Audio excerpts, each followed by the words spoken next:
নমস্কাৰ বন্ধুসকল, মই হিৰেণ। আজিৰ ভিডিঅ'ৰ উদ্দেশ্য হৈছে অন্ত্যেষ্টিক্ৰিয়া।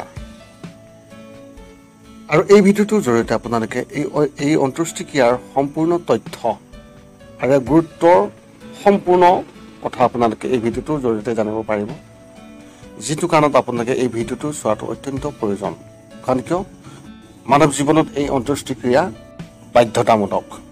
কাৰণ কিয় সৃষ্টিৰ লগতে ইয়াৰ অন্তৰো, যিটো কাৰণে ইয়াক আমি কোনেও নেওচা দিব নোৱাৰোঁ।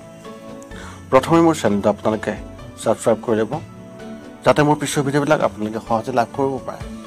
লগতে মোৰ ভিডিঅ' যদি ভাল লাগে তেন্তে লাইক আৰু শ্বেয়াৰ কৰিব, কমেণ্ট কৰি আপোনালোকৰ মনোভাৱ প্ৰকাশ কৰিব।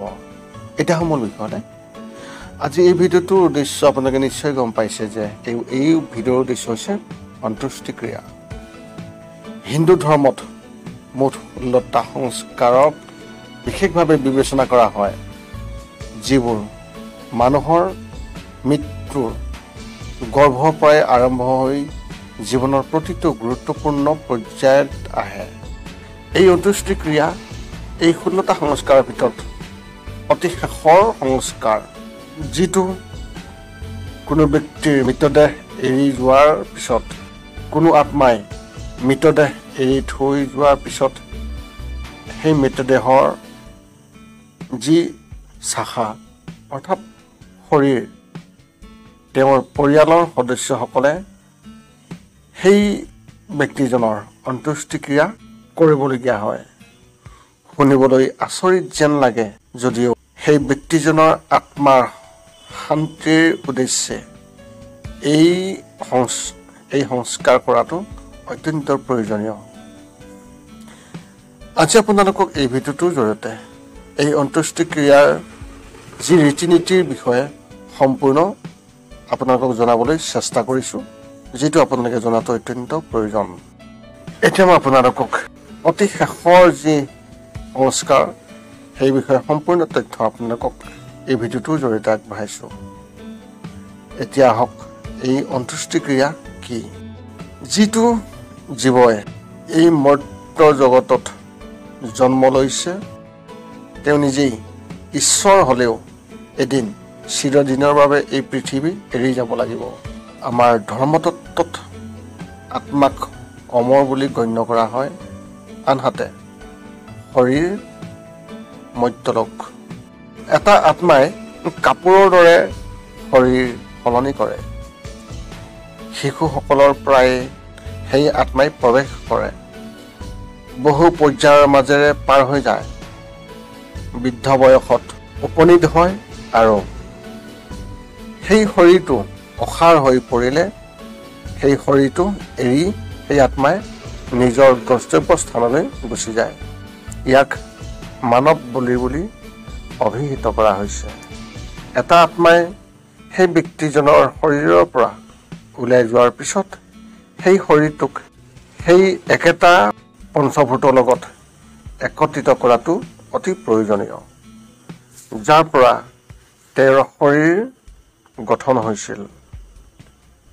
এই 5টা মৌল হ'ল আকাশ, পানী, বায়ু, অগ্নি আৰু মাটি। এই 5টা মৌলৰ সৈতে মানুহৰ শৰীৰক পুনৰ একত্ৰিত কৰি পৰিৱেশটো সুৰক্ষিত হয়।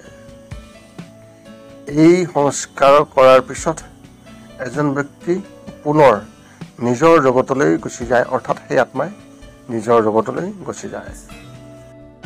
অন্ত্যেষ্টিক্ৰিয়া কেনেকৈ কৰা হয় সেই বিষয়ে আপোনালোকক এই ভিডিঅ'টোৰ জৰিয়তে আগবঢ়াইছোঁ। সেই ব্যক্তিজনৰ জ্যেষ্ঠ পুত্ৰই এই সংস্কাৰ কৰাৰ অধিকাৰ আছে। পুত্ৰ আৰু ভাতৃৰ অনুপস্থিতিত পৰিয়ালৰ কোনো জ্যেষ্ঠ সদস্যই এই কৰ্তব্য পালন কৰে। ইয়াৰ বাবে সেই ব্যক্তিজনক স্নান কৰি নতুন বস্ত্ৰ পৰিধান কৰা হয় আৰু পণ্ডিতে বৈদিক মন্ত্ৰ জপ কৰে। বিশেষ প্ৰস্তুতি কৰি সম্পূৰ্ণ ৰীতি নীতিৰে দাহস্থলী অৰ্থাৎ নদীৰ পাৰলৈ লৈ যোৱা হয়। কিছুমান পৰিয়ালত ঘৰৰ পৰা জুই লোৱাৰ পৰম্পৰা আছে আৰু একে জুইৰে তেওঁলোকক দাহ কৰা হয়। মৃতকক ডাঙৰ পুত্ৰ বা পুৰোহিতে জ্বলাই দিয়া এই নিয়ম সম্পূৰ্ণ কৰে। ইয়াৰ পিছত মৃত ব্যক্তিজনৰ পৰিয়ালৰ লোকে 13 দিনলৈকে কিছুমান বিশেষ কাম কৰাত নিষেধাজ্ঞা আৰোপ কৰা হয় আৰু সেই সময়ছোৱাত ঘৰত পূজা কৰা নহয় আৰু বাহিৰলৈ ওলোৱাও নিষিদ্ধ কৰা হয়। পিছত এই শোকৰ দাহ কমি যোৱাৰ পিছত মৃত ব্যক্তিজনৰ হাড় সংগ্ৰহ কৰি বৈ যোৱা নদীত পেলাই দিয়া হয়।